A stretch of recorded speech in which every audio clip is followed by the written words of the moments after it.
యావత్ ప్రపంచం దిగ్భ్రాంతి చెందిన ఘటన. పరాకాష్ఠకు చేరిన తీవ్రవాదుల దుశ్చర్య. భయం శుభం తెలియని పసిపిల్లల్ని నిలబెట్టి కాల్చేశారు పాక్ తీవ్రవాదులు. పెషావర్లోని ఆర్మీ స్కూల్పై తెగబడ్డ తీవ్రవాదులు 124 మంది విద్యార్థులను పొట్టన పెట్టుకున్నారు. తీవ్రవాదులతో సహా మొత్తం 126 మంది చనిపోయినట్లుగా ఖైబర్ పఖ్తూన్ఖ్వా రాష్ట్ర ముఖ్యమంత్రి ప్రకటించారు. సైనిక స్కూల్లోకి మధ్యాహ్నం ప్రవేశించిన తీవ్రవాదులు దాదాపు 500 మంది విద్యార్థులను బందీలుగా తీసుకున్నారు. ముందుగా ఓ వాహనాన్ని తగులపెట్టి ఆ తర్వాత స్కూల్ పిల్లలపై విచక్షణారహితంగా కాల్పులు జరిపారు. తాలిబాన్ తీవ్రవాదుల్లో ఓ మానవ బాంబు కూడా ఉన్నట్లుగా పాక్ సైన్యం ప్రకటించింది. జిహాద్ పేరుతో విరుచుకుపడే తాలిబాన్లు చిన్నారులే లక్ష్యంగా దాడులకు తెగబడ్డారు. పాకిస్తాన్ చరిత్రలో ఇలాంటి మారణహోమం ఇప్పటి వరకు ఎప్పుడూ జరగలేదు.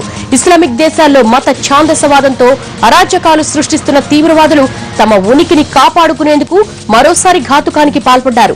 ఈ ఘటనను జాతీయ విషాదంగా ప్రకటించిన పాక్ ప్రధాని నవాజ్ షరీఫ్ హుటాహుటిన పెషావర్ చేరుకుని ఉన్నత స్థాయి సమీక్ష నిర్వహించారు. తీవ్రవాదులకు వ్యతిరేకంగా జరుగుతున్న సైనిక ఆపరేషన్ ను స్వయంగా పర్యవేక్షిస్తున్నారు.